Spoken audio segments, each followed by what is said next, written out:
Lamp fans, this week we're gonna be cleaning a burner. So these are some of the techniques that I've stolen from other people, and some of them are mine. I just sort of incorporated into one. So I'm gonna clean a burner in real time here. So it might take 15 minutes. So you can fast forward through the video if you want, but I'm gonna show you what I use.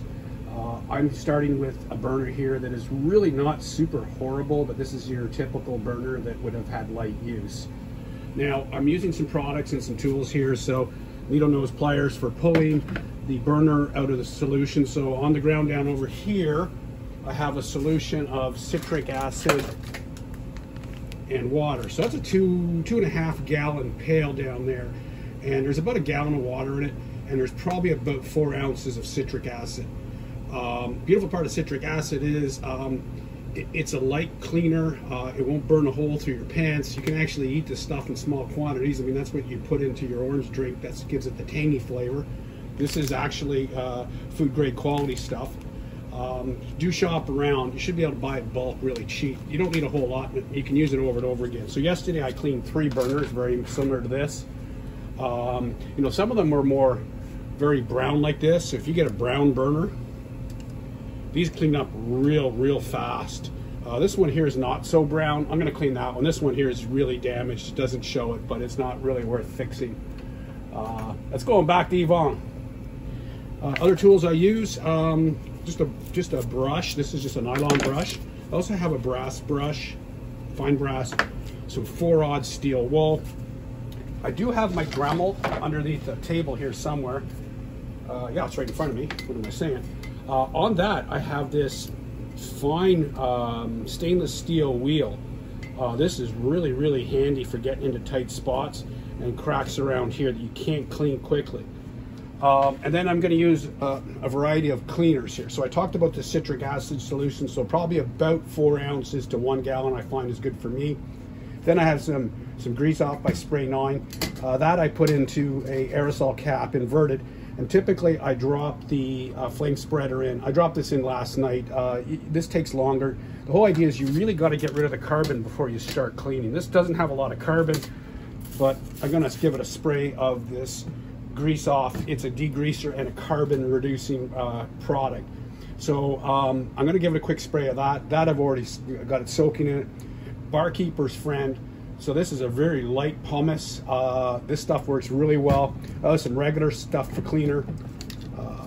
This is basically mostly water with just a little bit of Simple Green in it.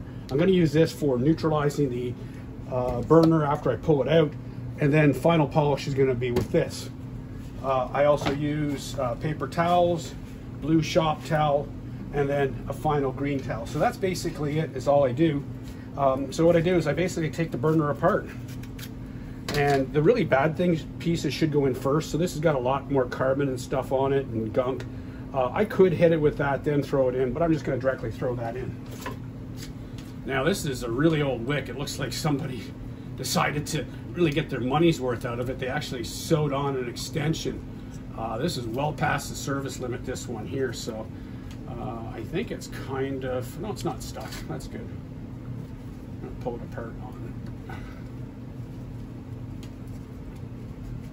it. Oh, this is a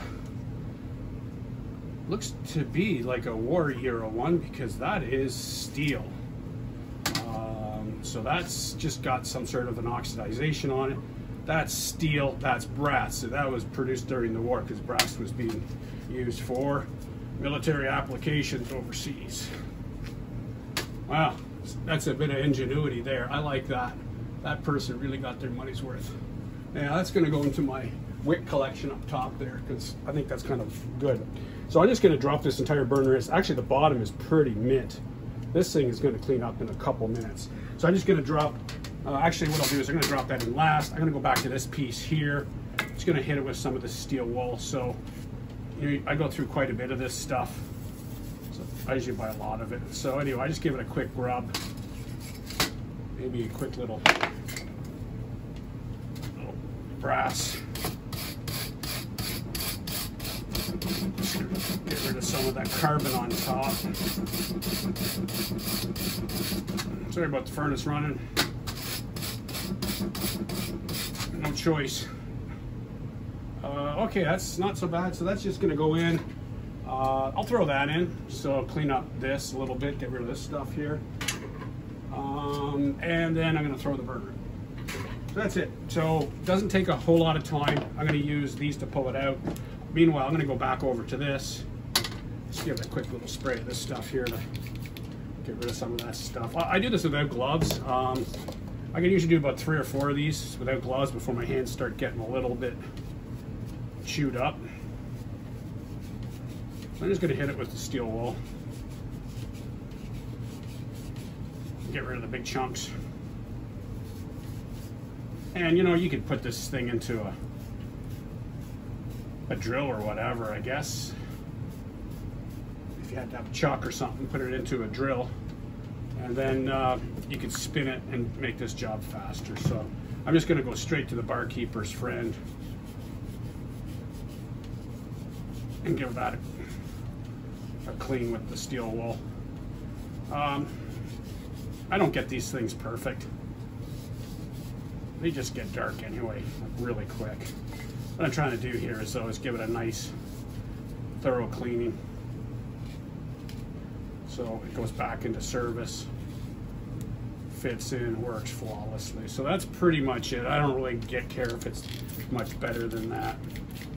This is not gonna be if I'm worried about how it looks, I'm gonna put a new one in, but anyway, so that's pretty much how much I care they look like. Now, if I was really like worried about it, I could get this piece out and just go around it, and that'll get rid of any residual stuff.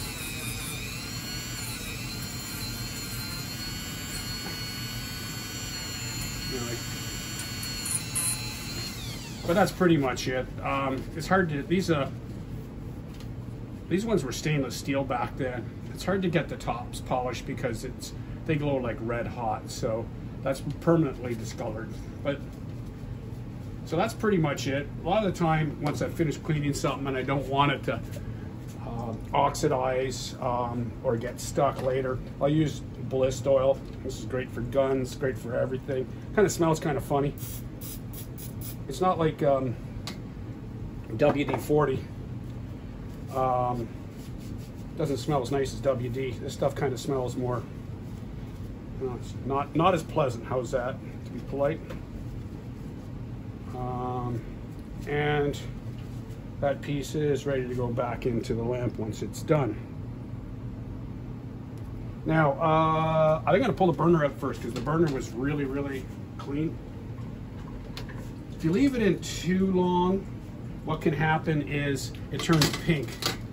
The reason it turns pink is the acid actually eats up the zinc on the lamp. Sorry, on the burner, I should say. It eats the zinc. So brass is basically zinc and copper. Zinc is highly reactive. So when you put it into an acid situation, it's the first thing to go. So that's why you pull it out. It looks like a red nickel, a red penny, I should say. So anyway, so that's pretty much where it is right there. Just get a quick spray here, so get some of the citric acid off it, so it doesn't burn my fingers. At this point here, I'm pretty much ready to. I could give it a scrub with some steel wool. This 4-aught stuff is very fine.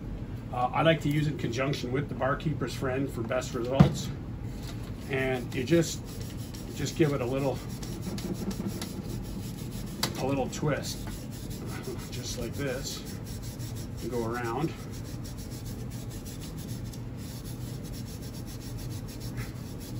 And it should be starting to lighten up. It's lightening up right now in front of my eyes. I'm not sure if the iPhone is picking this up. It should be. I'm starting to get some nice results here. As I said, this one here wasn't really that horrible.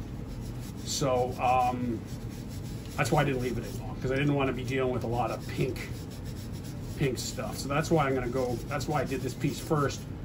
It's really not that bad.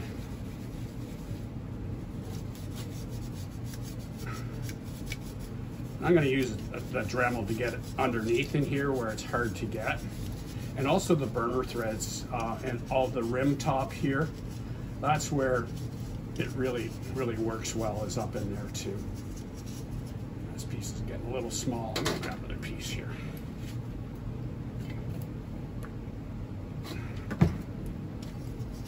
And of course do the wick tube, the inner wick tube as such, give that a nice clean. Also too here, and then inside the burner basket, be very careful around here. Some of these are really sharp, and if you stick your finger in there, you will cut yourself. I have done it, so I usually protect my finger like that when I'm in there. It will slice you open. It's happened to me before on a wick change before, and I bled. Changing a wick for somebody who wanted me to change their wick, and I had to go get some tape and tape my finger shut because it bled. So that's, I would say, pretty much done. As I said, I can't get up there as well, and I don't worry about that. I let the Dremel deal with that. I use I think I have this set at what, 10? Is that the right one? It's about 12 on a 4300, so I think that's, it is. It's got 35, so 12, that's a little bit more than a third of its operating speed, which I find is adequate enough to pretty much do it. So I'm just going to give the top here and then the inside. Same thing, this wick tube is going to be sharp, so be very careful.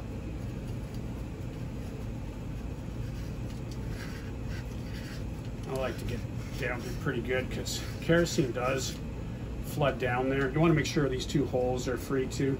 This burner has subsequent side holes in it. Is this in Nashville? No, Chicago. So this would have been built up to around 48, I guess. Not sure what year this one was done. Okay, so that's pretty much ready for this now. I'm just going to put that on that. Actually, I'm going to drop it down to about 11. Then I'm just going to go around this. Kind of seems to be darkening it up, not just because of, that's just the residue left on this. Maybe I should give it a quick clean for cleaning the.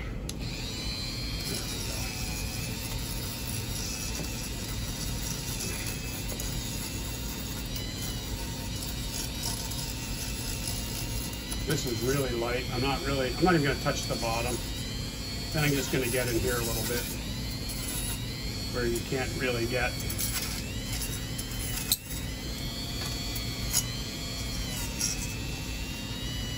Doing the under the rim area.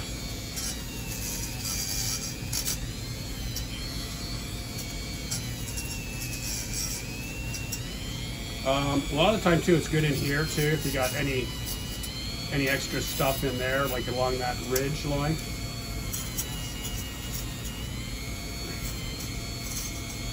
So that's pretty much ready for step. I'm just going to give it another going over with the barkeeper's friend with a blue shop towel, the heavier duty ones. That really, it's still a little gunky on the lettering, so I'm going to go over that one more time. But now that's starting to get a really nice, it's a satin finish on these burners. I have a brand new one, and it looks very similar to this finish that I'm coming up with right now.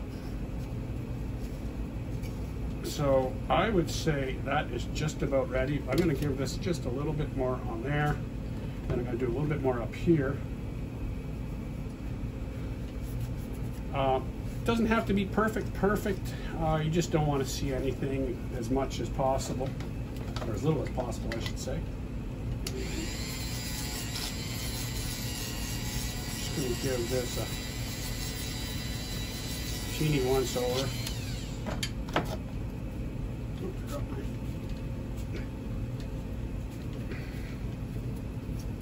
Give this another shot.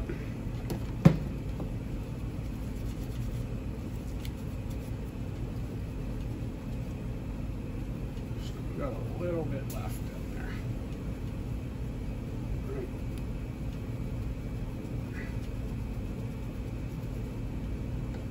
Just gonna get it. It's got 2 spots.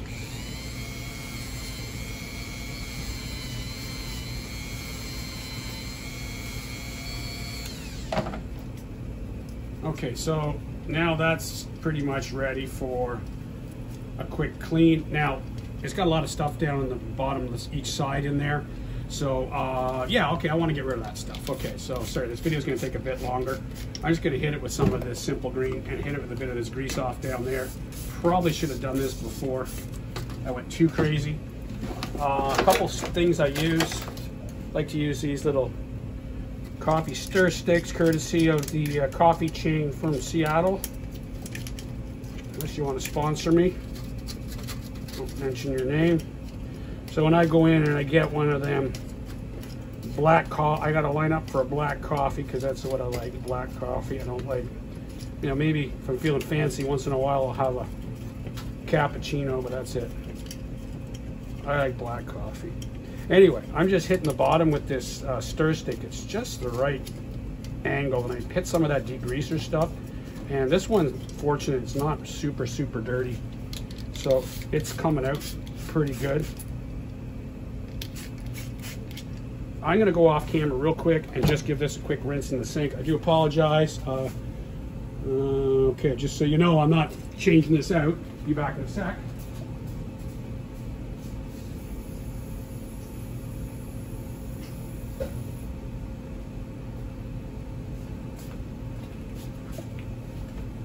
Yeah, that got most of it out. Didn't get it all out, but it got the majority. So I really don't care too much about the inside of the burner.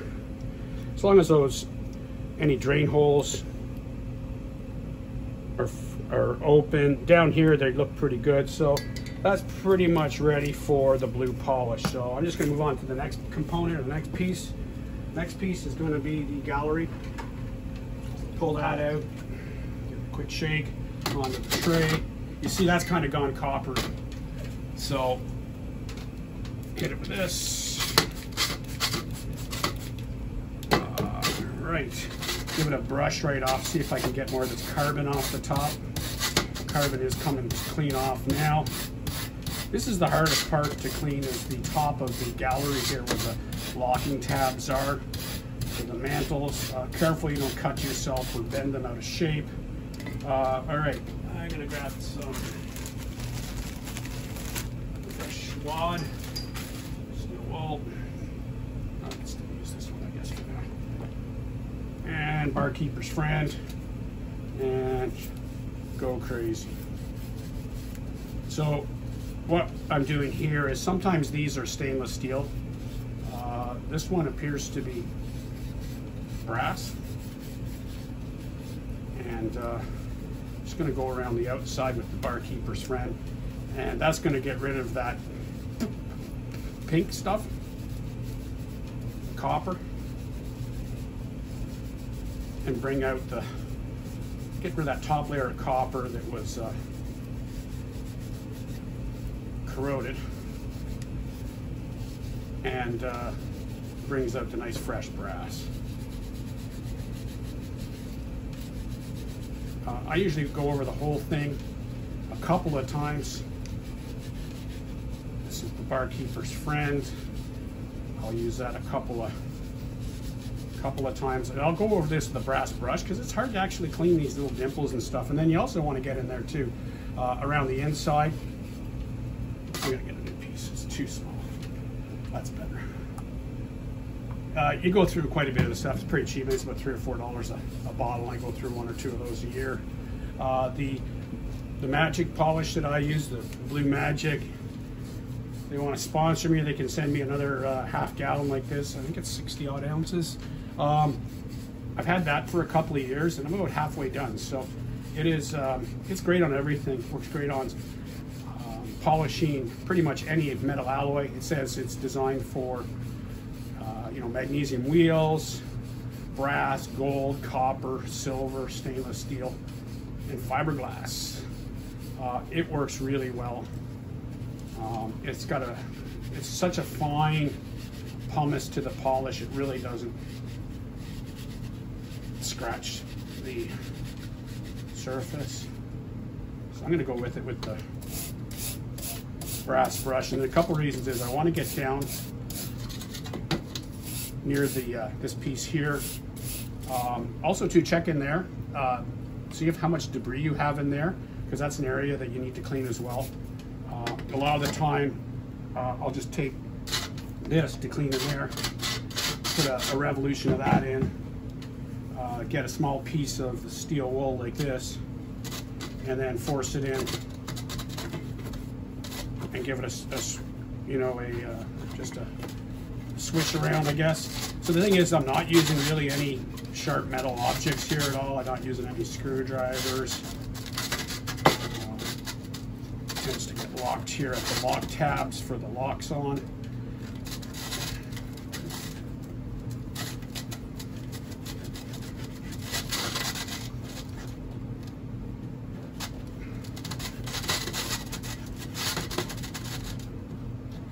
So you could go crazy in there and do a super job. You don't really see in there, but probably get a longer brush too to do it.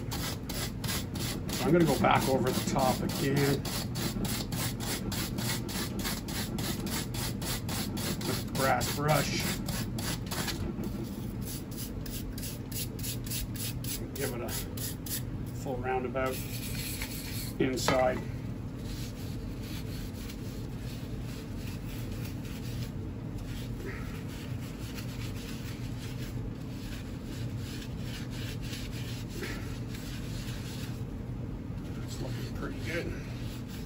So now I think I'm ready to go to the straight to the Dremel at this point. I know it seems kind of early, but I'm just going to do this right around this edge here. This is very hard to get into with steel wool.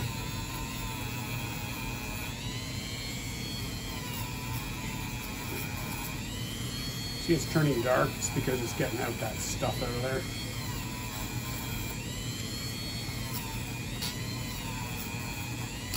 So that's basically one revolution. Then I tend to do this groove here too.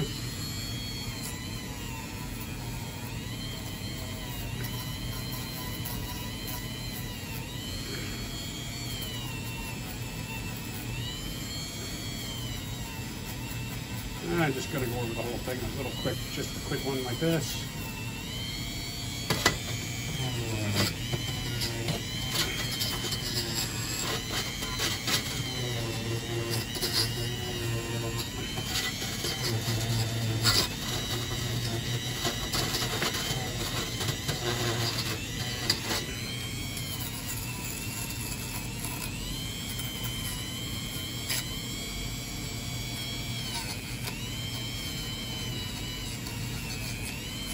I don't want to make this perfect just because I could be here for about another 10 or 15 minutes making this a totally,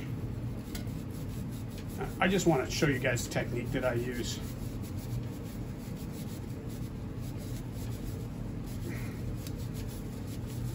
That was just actually just a piece of steel wool with nothing on it. There's enough.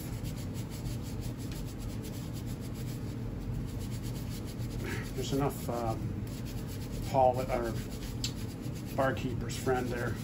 I have this other one too that I use as well too. It's just a little bit more of a foaming type stuff, which does help because it gets into crooks and the crevices and stuff.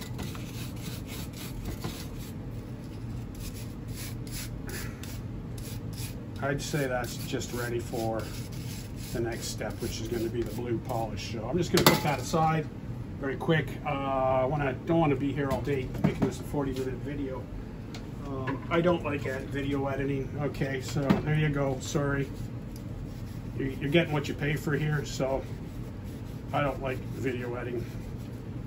Need a fresh piece, need some of this. There we go. So this is going to clean up fairly quick.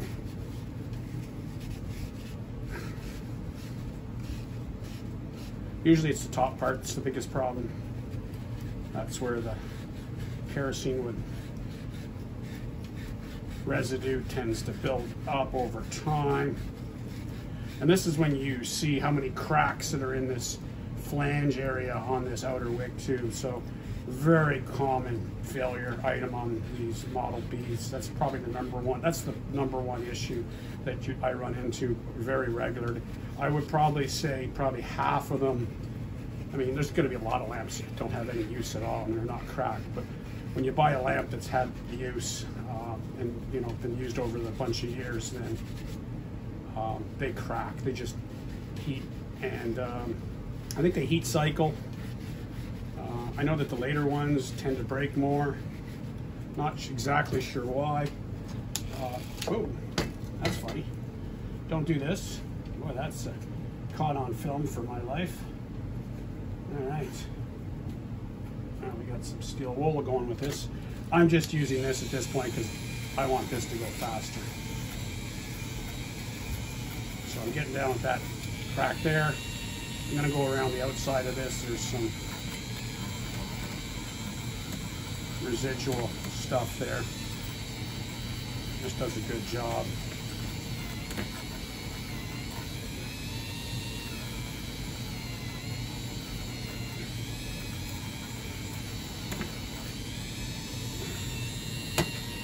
Common area here at the top. Boy, I can spend a bit of time on the top on these because they're just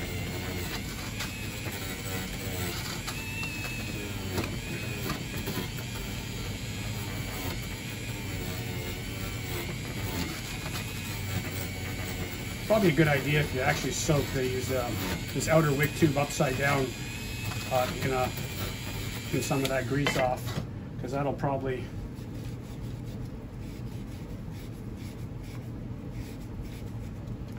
make a difference. Getting that carbon out earlier makes it polish faster if you get the carbon off. Okay, that's not perfect. Usually I spend time in here. I'm not going to do that. This is going to be a rush video.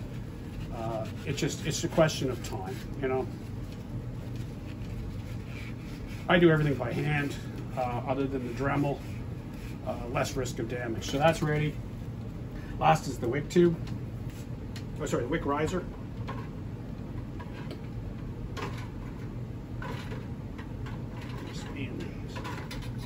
Oh, it's got my little copper wire there. All right, so this piece is kind of oxidized. It was metal, but let's clean this up.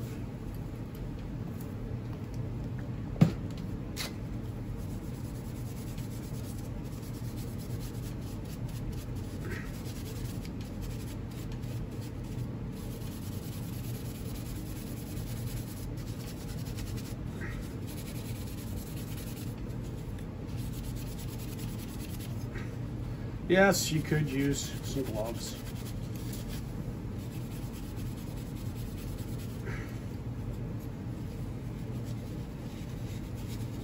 As I said, normally these are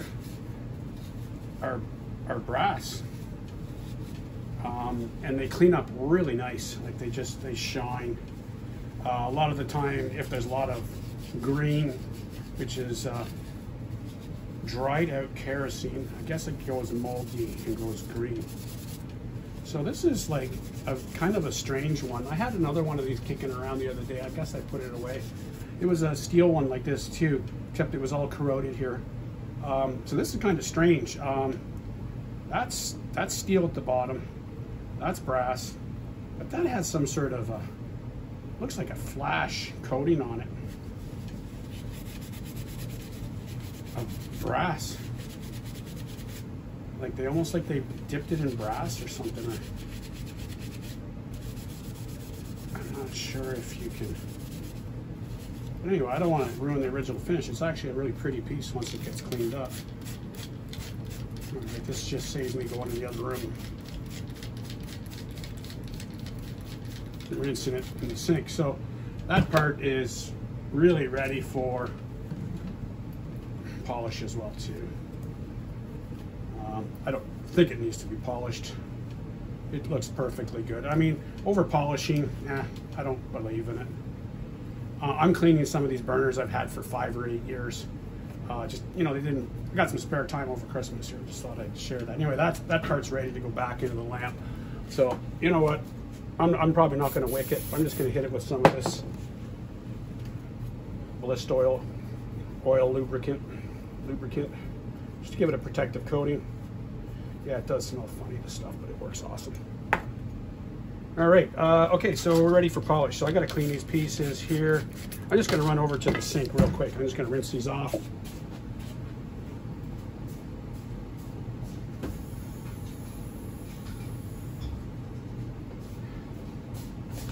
Sorry about that intermission there. All right, usually at this point here, I do a little shop cleanup. I like to use these stainless steel trays to work in my little workshop here. I don't have a lot of space here, but hopefully later this year I will be relocating and having an actual facility. Exciting. Where I can have lamps on display, lamp museum, full lamp shop, new inventory. Have some inventory right now if you're interested. Go to kerosinelamps.ca. I am Canadian and I typically only sell in Canada, but I can do custom shipments to the States. I do have some new lamps. I do have antique lamps. I find shipping is expensive compared to the olden days, so this needs to be rinsed a bit more, but I'm just going to hit it with a bit more of that. And then clean up my little workshop area here. All right, that's pretty much ready for polish. So at this point, I'm gonna go grab some more paper towel because I like to use that. And when I do the polishing, I like to use the blue stuff because it's heavier duty. So I'm just gonna polish these pieces real quick. I wanna try to get this video over with fairly soon. I think you've seen everything I need. Just a sprayer with a very light solution of Simple Green, non-toxic, citric acid, definitely non-toxic, edible to a certain degree. Grease off, yeah, probably not a really great product. This stuff here has some sort of a fine pumice in it, so I'm just going to go around this with the polish on the rag and let the polish do its thing. Now, there's always areas in there that could use to be polished too. I don't know if it's worth going to that degree to take, for starters, taking these things apart, putting them back together is very difficult. I even have the manual tools to correct the shape of them, but of the gallery. But you got to take it all apart and put it back together is extremely difficult. To the point where you end up sometimes damaging it, put it back together. So I really don't like to work on galleries. Hope one of my machinist friends will want these tools and pick up the cause. So I could spend a ton of time on the top. I'm not going to do it right now, but this gives you an idea of how it turns out. I'm going to use this rag here for the final cleanup, and then you see how nice it gets. I'm going to close the door here before I have somebody come in. Anyway, so that's cleaning up real nice. I'm going to go to the burner, same thing, dab a little bit on my hand, put some on here, rub it in. I don't want to press too much in because you get it in through the holes to the other side, and it's a pain to get out. You got to use Q-tips and stuff. I think the trick is to use the same rag, one rag, because the polish really does work even when it's black. Give the thumb wheel to turn. The wick tube to turn. Careful not to cut myself. And the dog trying to get in here. Go away, dog. What are you doing? Yes, we'll go for a walk in a minute. I'm almost done. Anyway, so that's coming along nice. This I'm just going to touch real quick. That actually has a split in it. It's not moved yet. It's got a couple splits or like hairlines. So it's just a question of time before this piece would eventually fail. This is just going on a display lamp, so I'm not worried about it. Oh, actually I just moved it. See, it just moved it. So this needs to be repaired. So I'll go back, read my other videos. This needs to be repaired. So it needs to be soldered back together. I have a video on that. Anyway, I'm not going to do that here, but now you get the idea of how these things go back together. I look for the 2 slots and then go for the wide gap. Slide that in. So slide her in. Being a little tricky. There it goes. That's the idea. It's really tricky, this guy. Why is this so difficult? It's on camera. Okay, I'm going to look at that closer. But anyhow, you get the idea of how the burner goes back together and will display. And as I said, I just go over the whole thing with one of these, maybe a little bit of the blue polish, and try to concentrate on some of these crack areas, crevice areas here. But anyhow, I mean, if you're just cleaning to put into service, this is perfectly adequate, ready to go. Just throw a wick in it, and that's a good runner. Obviously I got to fix the wick tube on this guy, and that's it. So that's the finished product in real time. So it's a little bit pink in some of these little areas here, like up top here. I think I'd concentrate a bit more. Definitely around the top area here, I'm going to polish a bit more, get rid of more of that pink. You can use toothbrushes. Some people use toothbrushes in here. They work fine. I don't really concentrate on this area in there that much, but as you can see, there's no dirt down here anymore, at least very little, and it's clean and ready to go. So anyway, that's how you clean a burner without, you know, eating a hole in your floor with caustic solutions, lye, or any of that stuff. So the citric acid works very well, pet friendly. Anyway, hope you enjoyed this week's video. As I said, take a look at my website, kerosenelamps.ca. Anyway, have yourselves a great day.